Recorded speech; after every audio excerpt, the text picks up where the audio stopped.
The history of England is often overshadowed by the broader narratives of Great Britain and the United Kingdom.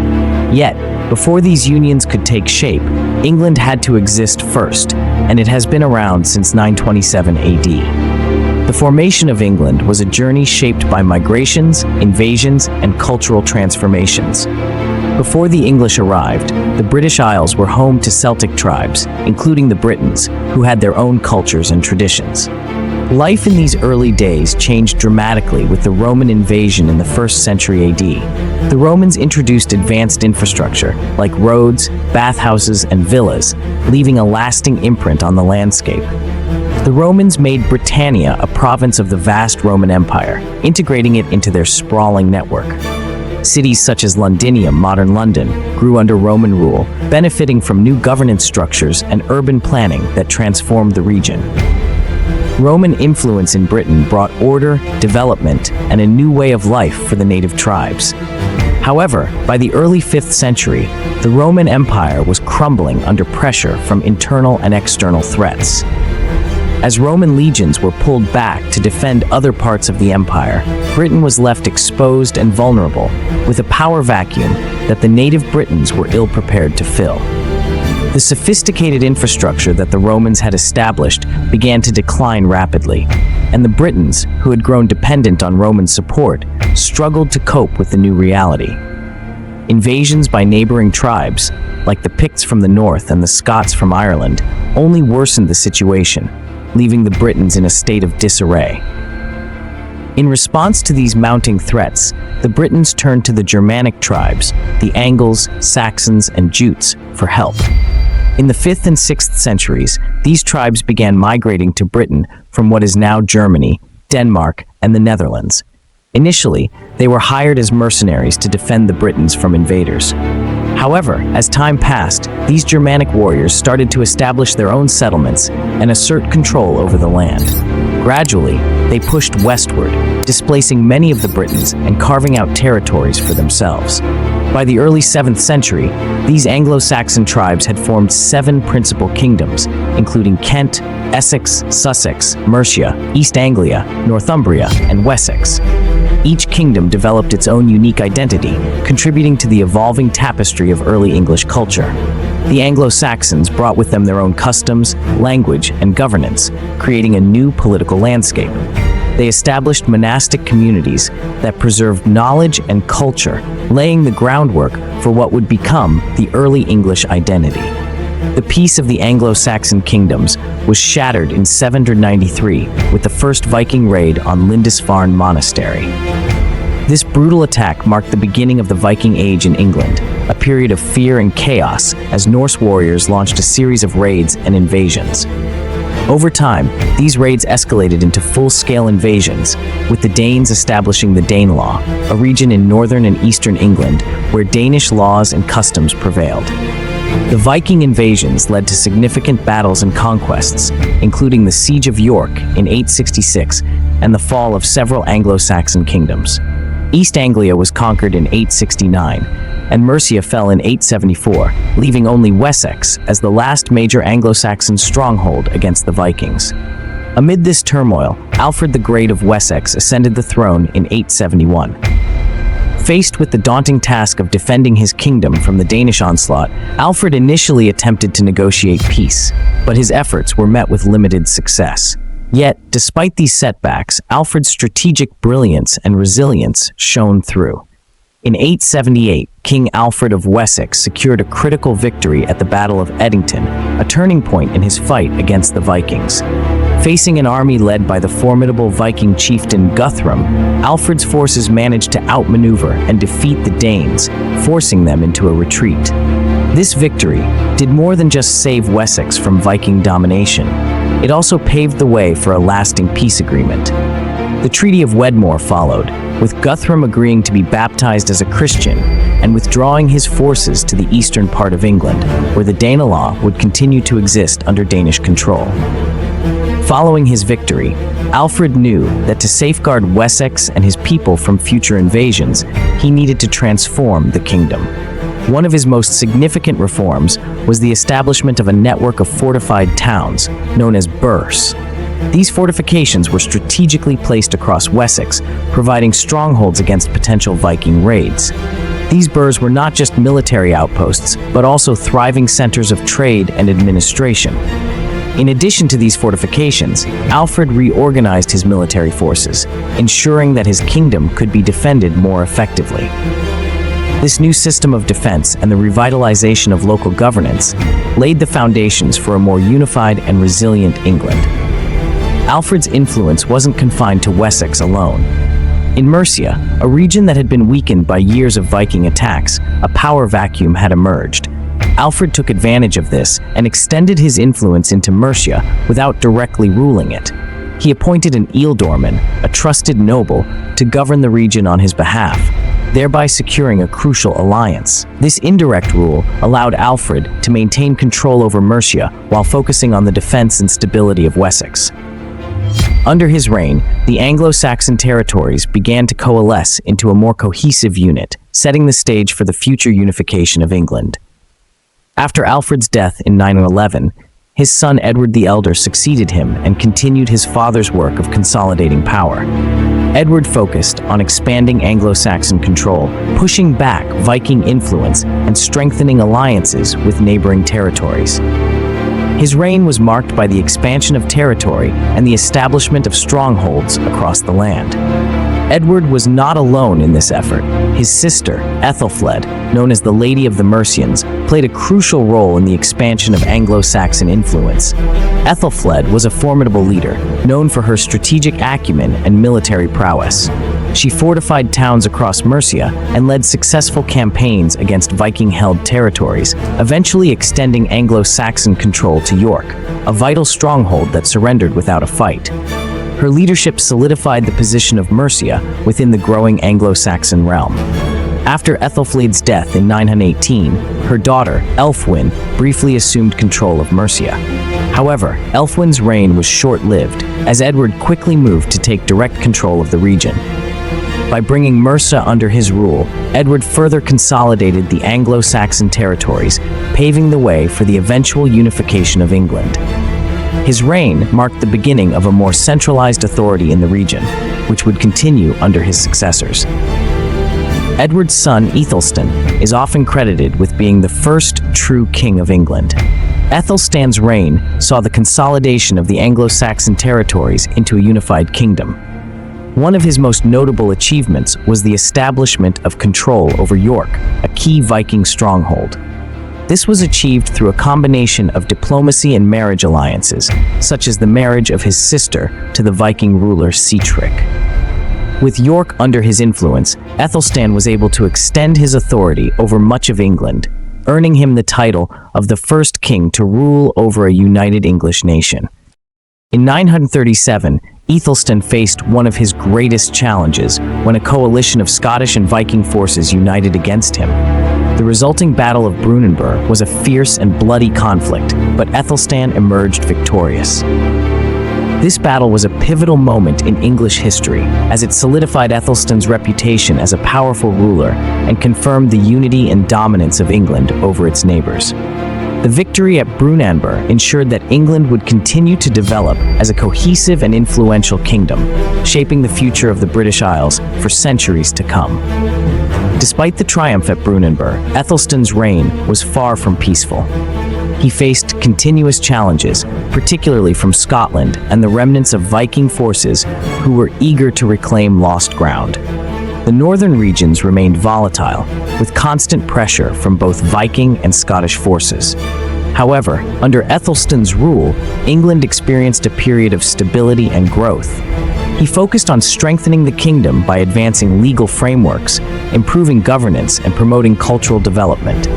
Ethelstan's laws were designed to unify the kingdom under a common legal system, while his support for religious institutions helped spread Christianity and solidify the kingdom's identity.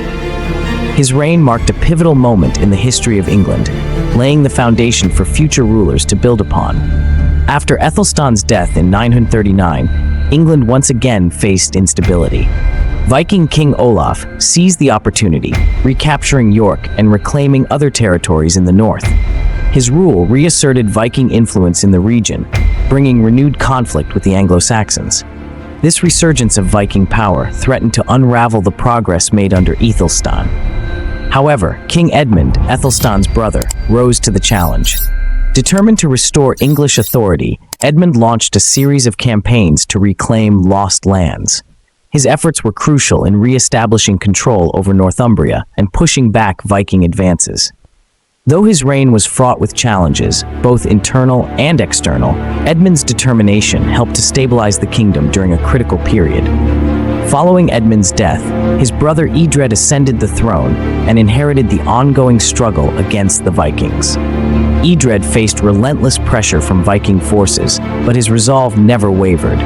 Through a combination of military campaigns and strategic alliances, Edred managed to reclaim Northumbria once again and strengthen England's borders.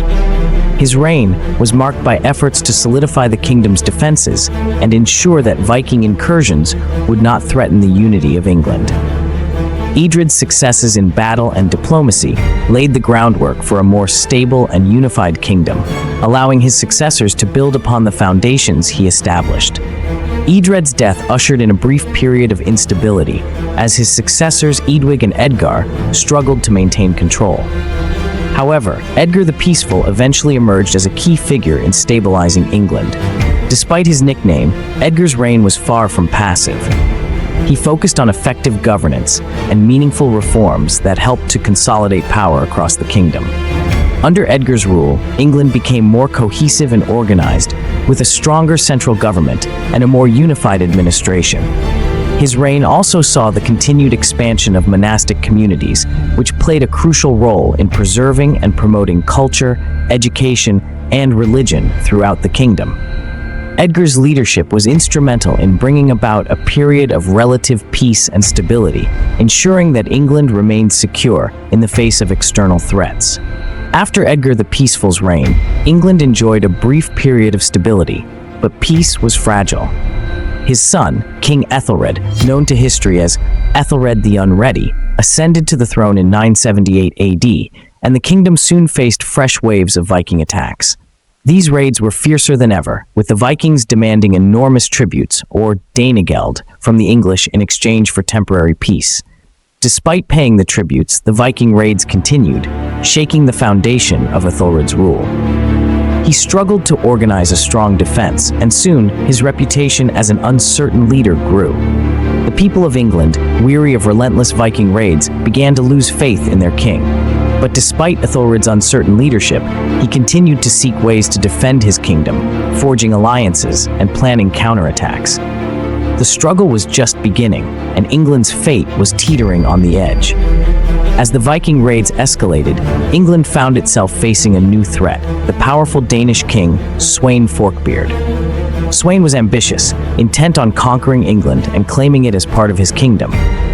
In 1013, after years of relentless attacks, Sweyn successfully invaded England, forcing Ethelred to flee to Normandy. Sweyn declared himself King of England, and for the first time, England was under foreign rule.